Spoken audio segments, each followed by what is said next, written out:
Hello my Pisces babies at sa inyo mga cross watchers. So keep in mind, general reading po ito, maaaring mag-resonate, maaaring hindi. Kunin nyo na lang po kung para sa inyo and leave the rest. Maaaring mag-shift na energies or magkabaliktad ang sitwasyon. Kaya kayo na pong bahala kung saan kayo nakalugar sa reading natin. This is for Pisces, Sun, Moon, Rising, or Venus signs, and sa inyo mga cross-watchers who's dealing with Pisces. Okay, let's see.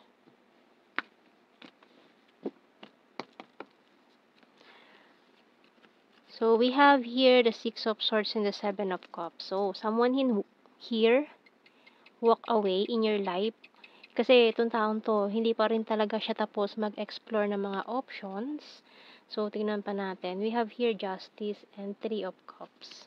Five of Swords, Four of Pentacles, the Magician, and the Five of Wands. Okay. Bottom card is Ace of Swords.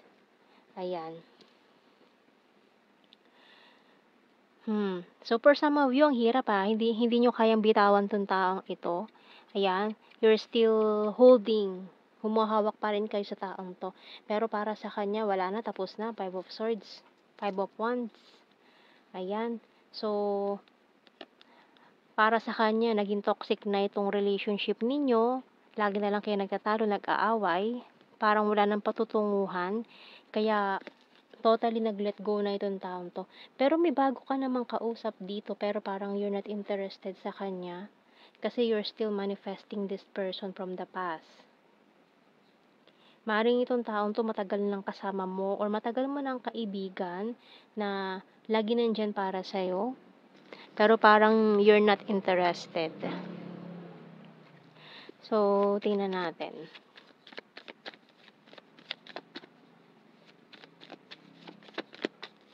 Kasi nakatingin ka pa rin dun sa taong nag-walk away sa buhay mo Tingnan mo to, oh.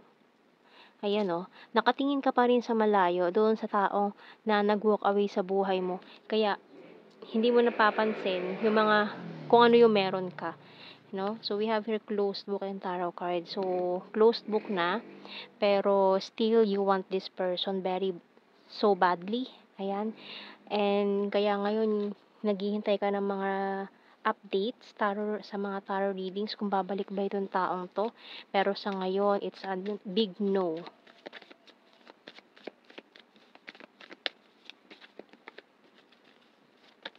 So, kung yun ang hinihintay mo, mukhang malabo pa itong mangyari, lalo na ngayon, ayan, no? Hourglass Tide, Binocular. So, talagang desidido siya na lumayo sa'yo ngayon.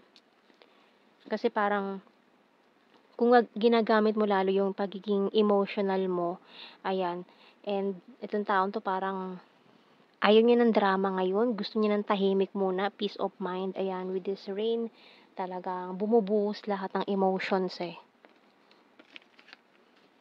So, kailangan mo rin magpalamig din, no? Pahupain yung sitwasyon. So, kuha tayo ng mga messages natin dito. Kasi parang feeling nitong taon to, nasakal siya With this tide, ayan, feeling niya nasasakal na siya. Masyado ng emotional, hindi na ginagamit minsan yung pagiging logical, ganun. Lalo na kapag punong-puno ka na, emotionally drained, ganyan. So, minsan, nakakalimutan na natin mag-isip ng logical sa mga relationship.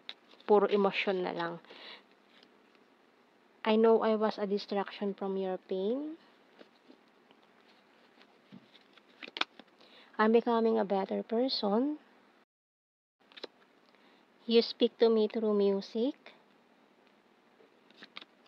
I wonder if you're happy without me. Pero this person still care, no? Nag-aalala pa rin siya sa'yo or may pakialam pa rin siya. Hindi naman totally wala, no? I remember every detail of that day. I regret lying to you. You came closer than anyone. I left you before you could leave me, and I'm grateful for the spiritual lesson. So, kailangan nyo lang siguro muna, pahupain muna lahat ng emosyon, galit, ayan. Kasi kung parehas kayo magpapadala ng emosyon nyo, mag-aaway at magtatalo lang talaga kayo. Lalo na kung hindi nyo pa iiralin yung yung pagiging understanding nyo. Parehas kayo nabubulag ng emosyon nyo ngayon eh. So, tingnan pa natin.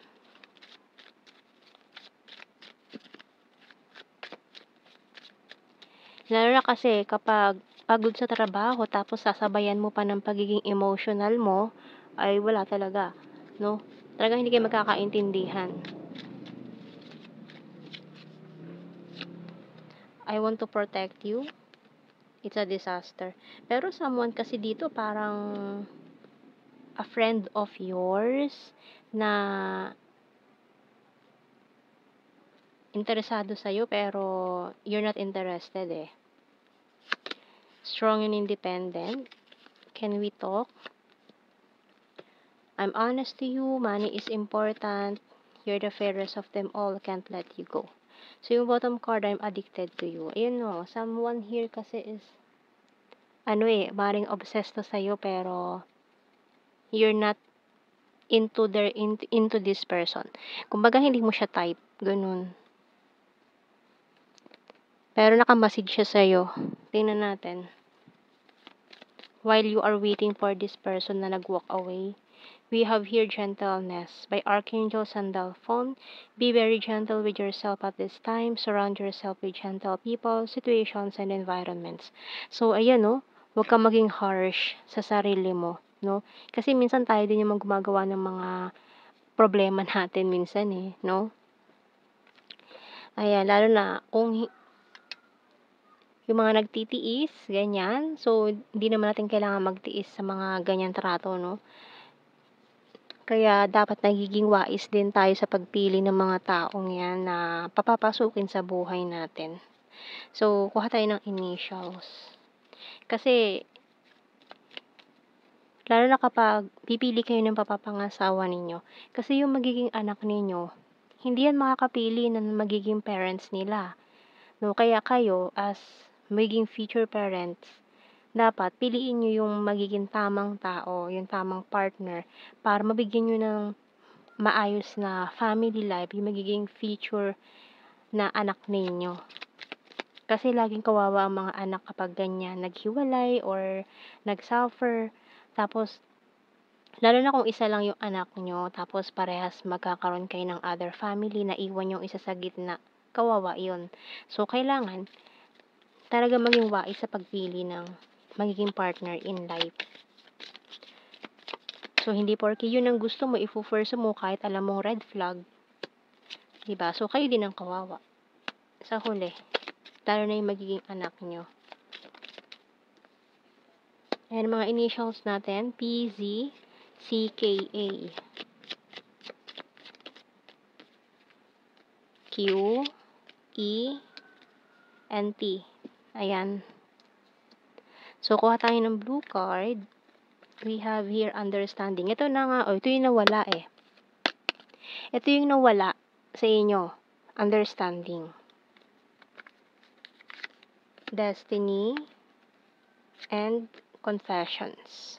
Pero mukha nga itong nag-confess na ito, hindi niya type talaga. Kaya, ayan. Tingnan natin. General signs and messages. Pisces at sa inyong cross-watchers. Virgo. Need more signs. Fantastic friend. Luzon. Flirty issues. Kasi yung taong pinili nyo, hindi pa tapos landian eh. Mag-explore ng options. They are not ready. Hindi pa sila sure sa kung yung gusto nila sa buhay, sino yung gusto nilang partner. So, we have here National Capital Region. Wands, fire sign, Aries, Leo, Sag. Rainy season, air sign, Gemini, Libra, Aquarius. Taurus, present lover, province, Aquarius. 5, popular, patience please, and quiet person. So, yan ang ating reading, Pisces babies, at sa inyo mga cross-watchers. Thank you for watching. Take care, and God bless. See you in our next reading, guys. Bye-bye.